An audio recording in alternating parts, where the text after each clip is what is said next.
Hello and welcome along to Mondo Chelloveck movies. My name is John, and this video is going to be part 3 of what movies I got out from the video shop in 1986.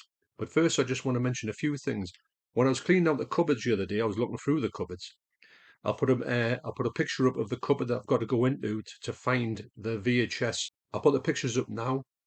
And when you actually go into this cupboard, to try and get to the back of it, because there's a bed in front of it, and you've got a kind of, it's like a walk-in cupboard, but you can't walk into it, if that makes any sense. These VHS are kind of in there, and it's so hard to get them out. It took me a while to get them out this morning. But anyway, I've got some good ones for this one, and also for next one, which will be part 4, which will be the last one of this series. Now, there's a tape which I picked out, and I just looked at it and I thought, I have never in my life seen one of these. Be interested to see if anybody else has seen one of them. And to me, it looks like the lowest quality tape ever. But as always, I've got some more VHS to share with you there. I've got quite a few variants of some makes there. And also the last 3 on there, are ones that are considered to be the lowest of this one. Actually, the one looking at there, the lowest one, that's another one. I picked it up. I went, I've never heard of this one before. Obviously, I have heard of it because I've got it, didn't I? Quickly as well, on my last video on my unboxing of Dave Ramsden's amazing gifts, I was talking about some vinyl covers, which I didn't actually show. So I'll show them now. I'll just show you what they look like. I've put this one here. This is the cover that goes over your single vinyl. I've just put that on the Pieces soundtrack. I've listened to this. This is an amazing soundtrack. Sounds really like Dawn of the Dead, if I had to say. But just having keeping these in the amazing condition is brilliant. And also the one that was like for the double albums, I'll show you that it looks like. I put that over this one here. You can fold it up. It's got the gatefold protection on it. So you've got, and that goes all the way around the back. And it just means that these are going to stay in perfect condition. So I've got to thank Jade and Jill once again for thinking of me. So making my new vinyl collection look so good. Also in my search for weird stuff, I found this. A diary, kind of, from 1983, and also a really semi-filled in diary from 1987. So what has gotten here? I looked through this one, and I'll tell you what, the, the thing I wrote down most of all was my high score on Gallagher. The best thing about this book is it has I've written down everything that I've watched. I watched at the Whitley Bay Playhouse. I've actually recorded in this book, which I never knew that I did. I recorded at the back, and there's some of the movies that I saw in there I would have never remembered if I hadn't have seen of this book. What I am going to do is, I was going to do it today, but it's really windy outside. Or, as you say in Geordieland, it's blind holy off. You want to go and watch yourself because it'll knock your dut off. Yeah, so I'm going to go to the Whitley Bay Playhouse. I'm going to take this list down where there's not this book, like, because I look a bit weird count with a phone and a book. I will go and I will tell you what the movies that I saw in the Whitley Bay Playhouse, and I will sort of give you some details about it and how I felt about them, who I went with, and that type of thing. But what I will do is I'll try and find some other stuff in that cupboard to see if I can sort of add them to them videos. So they're coming up. Right, so this video is going to start from October the 17th, 1986, and I got out from the video library. Time Bandits again. You'll probably find when you watch these, if you watch these all back to back when they're all done, you'll see that I've got a few things out, multiple times. And I think, well, that's the thing you did in the video library. You would have the luxury of picking the movie up whenever you want. And obviously, if you owned this on sell-through or you owned it, on the thing, you wouldn't have to do that. Nobody had things like this at this time because you just couldn't get them. I might imagine if you're actually rich, you see, because I would imagine the people who bought these videotapes to put out in the video library, they used to cost them a lot of money and used to have to rent them out quite a few times to get the money back. So actually, people having this in their own house at that time was pretty much didn't exist until sell-through videos came through with VHS a bit later on. So yeah, so Time Bandits, I don't need to talk too much about that because I love the film. It's a great film. I love Monty Python, love everything about them.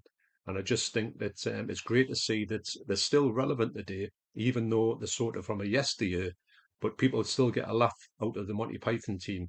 And I know they're kind of more or less finished now, but the fact that the stuff is still getting, put out in 4K and everything is just amazing. Next up on the same day, I got out Return the Living Dead and also The Black Panther. Now, these movies are great movies. Obviously, Return of the Living Dead has come out in 4K. My good friend Christopher Wynn sent me the 4K Kino Loba. No, it wasn't. It was a Screen Factory 4K, and just absolutely amazing. It looks insanely good. Now, it's always looked good actually on VHS even, but the thing about that, when it came out on VHS, it was sort of uncut, basically, I would imagine, very much near uncut. And it was one of the ones you could get out and you saw a load of gore in it, because don't forget, gore was forbidden at that time. So anything that was gory to a certain extent used to be top of everyone's list. And usually you would go in the video library, be looking for things like Return of the Living Dead, and you couldn't find it. But when it was on there, you pounced. So pounced. Michael. Where's me ladders? So Return of the Living Dead is probably a movie that was high on every horror hound's list to get out of the video library. Now, the Black Panther was a movie that it was strange because at this point the Black Panther was kind of just happened in the UK, and you was quite used to see on the news, used to see these things, and everyone remember the Yorkshire Ripper. Now, the Yorkshire Ripper started, well, in my mind, in 1980. That's when I kind of found out about it. People are saying, because don't forget, there was a scam person who actually, like a hoax, who recorded these tapes and sent them into the police and said he was the Yorkshire Ripper, and he caused mayhem with the investigation. But because he had like a Geordie accent or thereabouts, a northeastern accent, because we were going out and playing in the park, everyone's parents used to say you've got to watch yourself because there's somebody out there's a lunatic out there and you can't be out, don't go out after dark. So it was really weird to have, and used to look at the news all the time to see if this person been caught. And at that point in 1980, he was still running riot. Now, it's really weird to know, when you're a kid, that there's an active serial killer knocking about and he could strike at any time. It's really frightening. But yeah, so that could made. Now, the Black Panther was a similar thing. I remember the case kind of being on the news, and the movie itself was quite good. I know it's being released by the BFI, but it was one of those ones where I was quite interested in true crime as well. I was interested in anything that looked like it was going to have a bit of gore in it. And the next time I went to the video shop, I got another great double bill. I got Scarface and The Meaning of Life. Now, Scarface was just brilliant. We used to get round. That was one of the ones we used to watch as like a group all the time. Somebody, I don't know who was the first person who saw it, but then they said, "Have you seen Scarface?" We used to get, people to get it out, just come round. Now, go to people's houses and watch Scarface. It's just an absolutely brilliant movie. And it was one of the ones I remember sharing as a kind of like a joint experience. It's probably one of the ones I watched more with other people than by myself, at the start of when I first saw it. Also, The Meaning of Life. I went to the cinema to see that one and thought it was absolutely brilliant. And it was weird because I remember Monty Python being on the TV and Life of Brian was a little bit dodgy, but it wasn't too bad. But The Meaning of Life was a kind of bit of a jump up and it was really like explicit compared to the other ones. And I remember seeing the cinema and just being blown away by it. I don't know what it was about those days because you were young. You just could do anything. You just never used to go to bed. So I used to put these movies on and watch them. I never used to fall asleep. I would watch them through the night, probably watch them another couple of times, probably watch them all the way through the night. It was quite crazy, actually. I could not do it these days. But back in the day when you used to go to the video shop and get these out, you knew you were in for a long night. You weren't going to just get them out and watch half of them and think, oh, that's all right. You were in there for the long slog. Next, I bought from the video den the Commodore 64 game, Red Max. Now, I talked about my last video, the fact that you could actually go and rent or buy these Commodore 64 games or Atari games out. It's quite crazy to think you could actually just get one, watch it for a couple of times, or use it for a couple of times, then just give it back to the video library. I don't think, well, apart from Blockbusters, I think Blockbusters did that as well.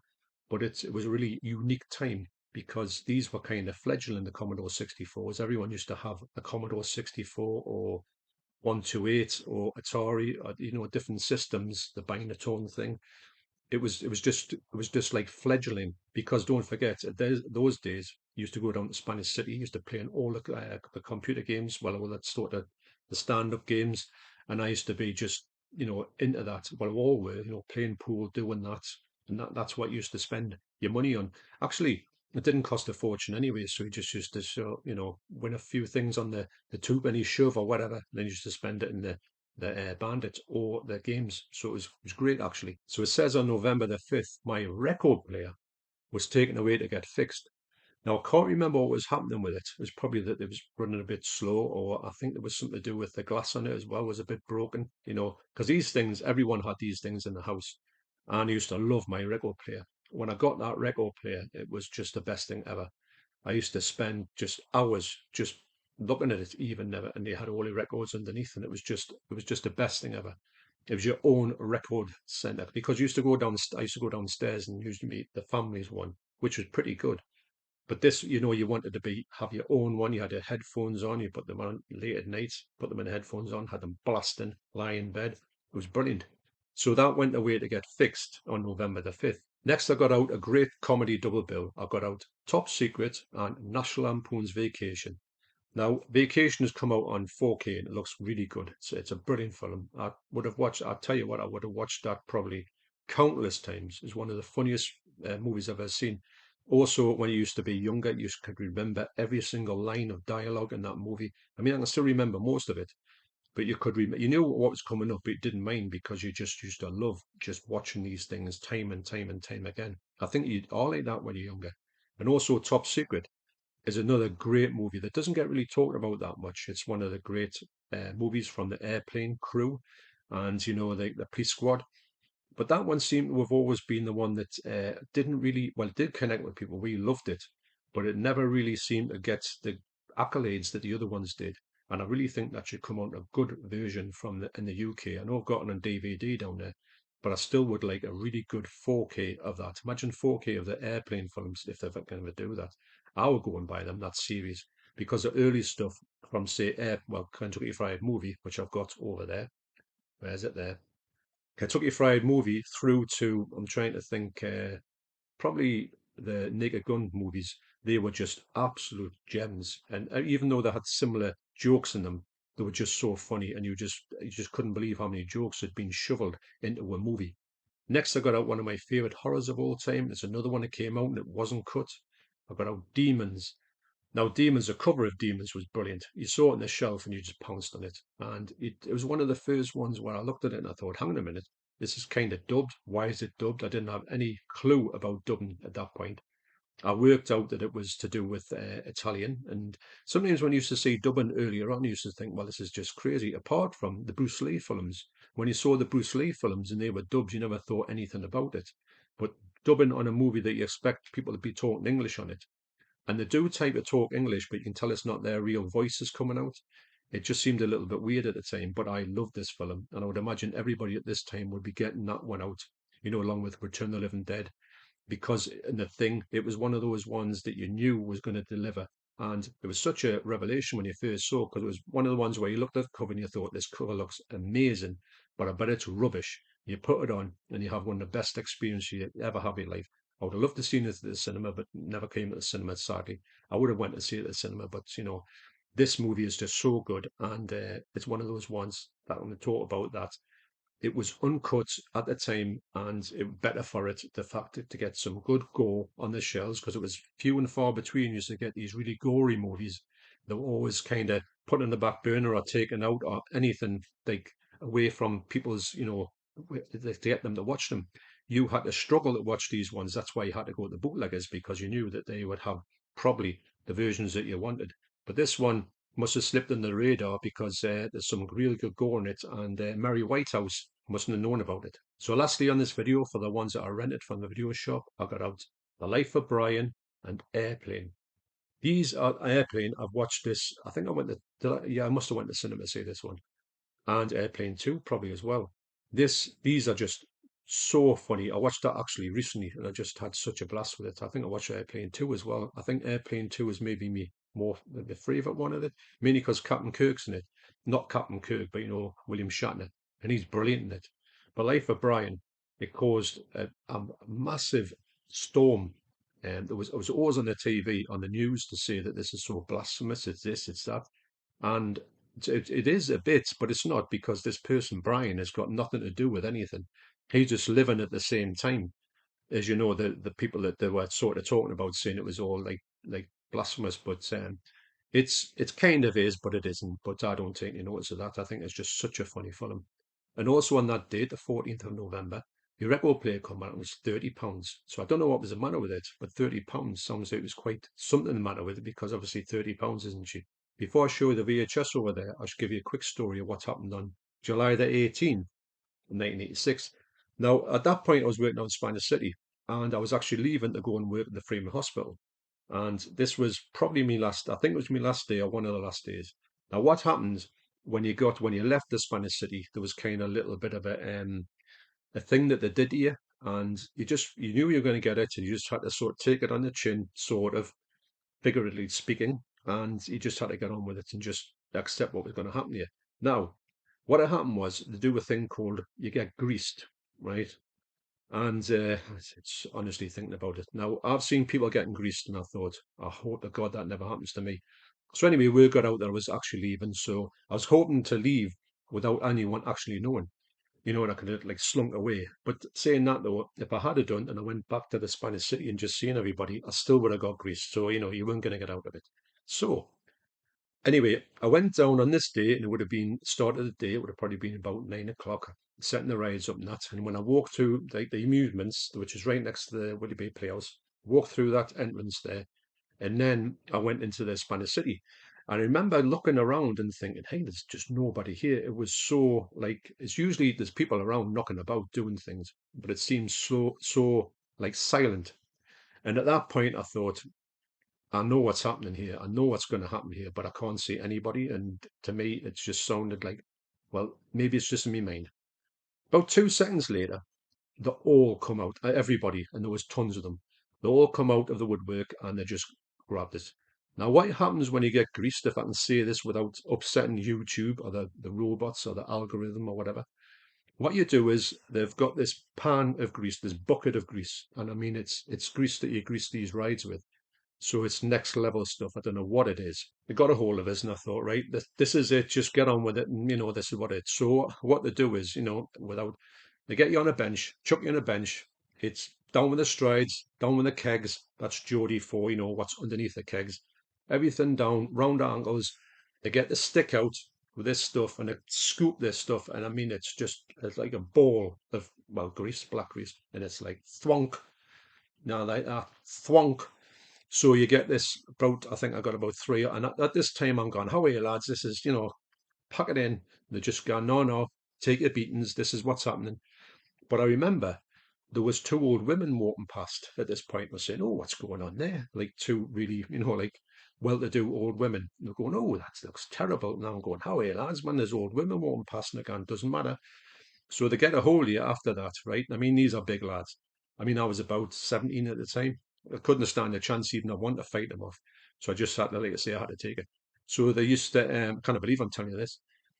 So they get you, you put your back on your, on your pins, got a hold of you, up with the kegs, up with the pants, and then they just bounce you up and down the whole, and you are absolutely, it just gets everywhere. Now, what I had was, I remember I had these sort of light blue jeans. Well, they used to be light blue, but this stuff is just so vicious that it just comes through. I says, right, I says, you got us, so I laughed my heads off. Good job there wasn't a video camera in them days. And so I had to go back home. So it wasn't too far to go back. I went to my grand's house, go stop my grand's at the time. So I went to go back there and they says, oh, you're back soon. I says, oh, yeah, I'm just going to the shower. And they're going, what are you going to the shower for? I said, oh, I spilled paint on my leg or something. So I had to bin me, all my pants and that. They were sort of like gone and got in the shower, tried to get the stuff off. It took us weeks to get this stuff off because it's just so awful. Anyway, I had it, I did it, I got me greasing, come back down. I says, and that's just what it is. So anyway, that's my story for the day. So before I show you the VHS, I want to give a big shout out to my good friend Ken Sparron. Now we met the other day in America and he passed across a big bag of goodies. Now I can't wait to show you what's in there. That video is probably going to come up, between Christmas and New Year. Well, it will do. And I just want to thank Ken once again for thinking of me and giving me this great bag. I can't wait to show you what is in there. It's just amazingly generous of Ken. And I can't wait to meet him again, actually. So that video is coming up. So this will be the last video before Christmas. So I want to wish you all Merry Christmas and a Happy New Year. And I hope you have a great time doing whatever you're going to be doing. So Here we go. Now this here, I've showed this brand before, but I've got so many variants of this. I can't believe that there's this many variants. Now I had this, I pulled everything out that I covered, and I still got another, about this many to show you with that really bad one, like cheap one at the end of it on my next video. So first, this is TDK. Now this is a variant. There's a lot of variants coming here of TDK. It's funny because now this was Top of the Pops tape 3. Now probably was BBC Two used to show Top of the Pops again. Now Top of the Pops hadn't been on telly for a long time. Don't forget there was no YouTube, nothing like that. You couldn't see these again, and these were getting shown like Top of the Pops too. So I was taping them all like and reliving all of the things on it. Now what I would do was I would tape this. I wouldn't tape the whole episode. I would just tape the bits off that I liked. So it's like a compilation thing. So that's tape 3. So God knows how many videos are on there. I mean, these are all probably available on YouTube now. Probably there's a few people on there who shouldn't be on, or probably been exercised quite rightly, off the videos on YouTube. So that's what I was got in this tape. There's a lot of music stuff coming up here in boxing. So that's TDK. TV for daily use. So then maybe that was a kind of low brand, as if I bet it's all the same stuff. Next is this one, TDK TV for daily use. So that's, you know, it's amazing how much these things differed. In the look of them, you wouldn't think that it's the same brand, in the shells when you looked at it. WW2. So yeah, this one has got music video 22. Now, I have got a book somewhere where I've got written down every single bit of music that's on here, and there's some crazy stuff on there. Usually tape from MTV and that type of thing. But yeah, and some of these might have been off the tube even. Can you imagine that? It's just crazy, isn't it? Augury whistle test, there's some of the stuff on here as well. So have some of these not been on the TV, on YouTube before? Because usually that's where you'll see them now, if you see them anywhere. Next variant of TDK is this one. This looks a bit more stylish, doesn't it? Music video, volume 11. This is a good, is it a 4 It's, no, I think it's a 240. And it was great to get 4 hours of music. You could probably get loads of music on, you've probably taken a music video at the time. So I got that. Next up is another one, which is slightly different to this one. It's the same, but not. I don't know why they changed the look of them so much. Music video, volume 14. I will sort of, when I find that book, I can kind of rattle off some of the things that were on there if I find anything that's like really obscure. And I would imagine these would all play, although they haven't been played for such a long time. Next up is, how's about this for a weird one? TDK. That one there. HS, High Quality Standard. Friends, Series 4. Can you believe it? Massive shame about Matthew Perry. That's all I'm going to say about that. What an absolute disaster that was. Poor bloke. Yep, so spot glossing. You don't often see. You always think of spot glossing just being your thing on your Blu-rays and your DVDs, but here we go. This must be one of the earliest signs of spot glossing. So I didn't even think that they would have done one like that. You don't often see like jet black ones. Although I think I've got a jet black one over there, which is another strange brand. So that's TDK, and also last there's another TVK. It's TDK. This is this one. But this one is better because it's got Super Avalon on there. And what was that? I don't know. It's your boxing compilation, volume 14. Now I've got another one there. It's a boxing compilation, but I've actually got the thing inside, what's actually written on there. So I'll tell you what I taped off the TV. Plus it's got an amazing fight on there. I'm actually going to look for it after I've done this video because it's one of the best fights I've ever seen. I'll tell you what that is. It's a very obscure fight as well. So yeah, so that's a lot of variants of TDK, probably the most variant one that I've got. And I would never thought that. If you'd asked me before this, have you got any variants of TDKs? I probably would have says no, they just all look the same. So that's a TDK variant. Next up, I've got, these are going towards the lower quality. They're what I consider to be good quality. I don't always do that, going the best quality to the worst. This one looks as an interesting one because we had Sky before. Here's BBC. It's obvious that I would have had a BBC one. Boxing compilation, volume 25.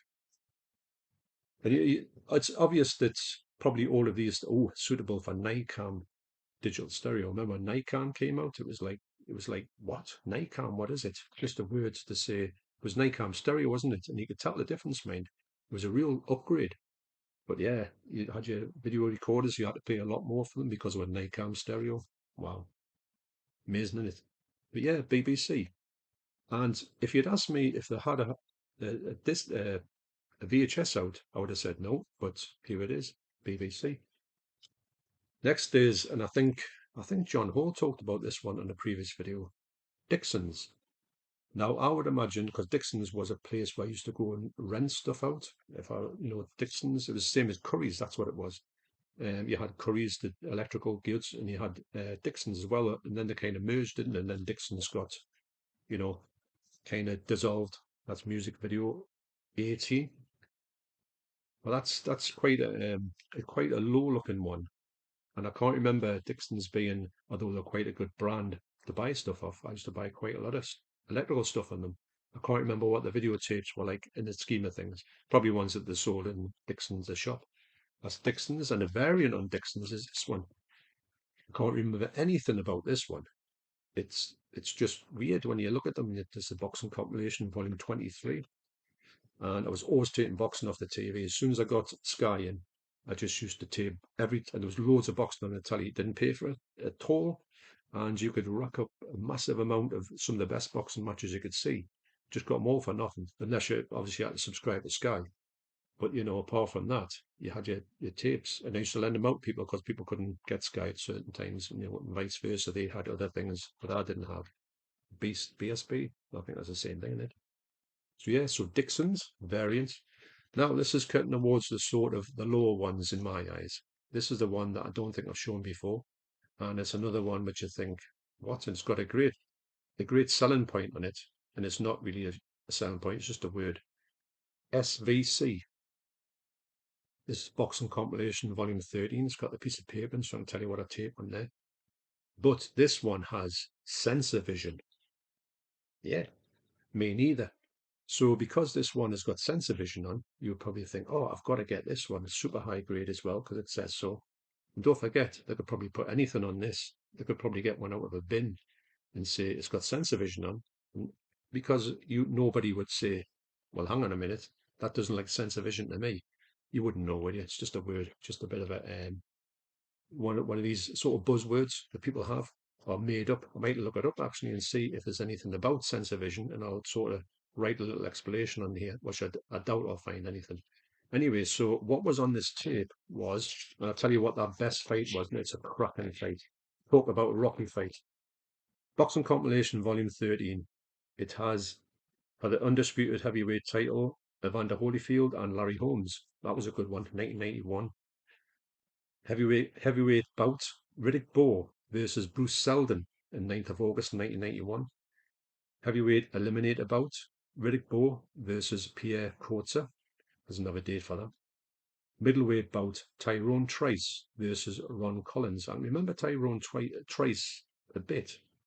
Middleweight bout, Gerald McLennan versus Lester Yarborough. I would imagine that Gerald McLennan would have won that because what a boxer he was. I mean, sadly, he got a brain injury, which is tragic. But that fight he had with Nigel Benn, when I watched it, it was out one night, and the whole place was just. This was at someone's party, so I went down to the bar to get a drink, and I just ended up watching the whole boxing match. And they come back and said, "Where you been?" I said, "I've just been watching Nigel Benn." Yeah, that went down well. So next is a heavyweight eliminator bout: Frank Bruno versus Pierre Coetzee. Yeah. Commonwealth light middleweight title: Chris Pyatt versus Ambrose Molino. Then Commonwealth light middleweight title: Chris Pyatt versus James Tapisha. So this is the fight I'm going to talk about. And if I find it on YouTube, I'll link it down below. And if you're into boxing, you will love this match. And if you are super into boxing, you might remember this from when it happened in 1982. It's a welterweight bout. It wasn't for anything. It was just two boxers coming together. I think they might have been both unbeaten, or one might have had just one loss. The fight was between Darren Dyer, not Danny Dyer, Darren Dyer versus Delroy Bryan. Pro Box Fight of the Year 1982. Now, Pro Box was a channel and used to show boxing, obviously, and that was a great channel that got dissolved, like all the ones that have been on Sky. Sky is useless for boxing now, unless you want to pay for everything, which I don't. So, yeah, so do get and look at that fight if you can, because it is just something else. If you're talking Rocky 3, Rocky 4, you've never seen nothing like it. No wonder I was on the edge of my seat when I watched it. So don't forget though, it was recorded in sensor vision, so that makes it even better. Now the thing is, if that doesn't exist on YouTube, we might even set up a different channel for this just to put these things on. So if anything goes wrong and you get copyright thing, that you get your channel taken down, it doesn't matter. I don't know what happened to this channel, but it happens to another channel, CLV. So I may do that if I can get a way to get that off, which I probably have done. Anyway, so the last two I've got, I think this is getting down towards the lower, just because of the name of it, who released this one, is Woolworths.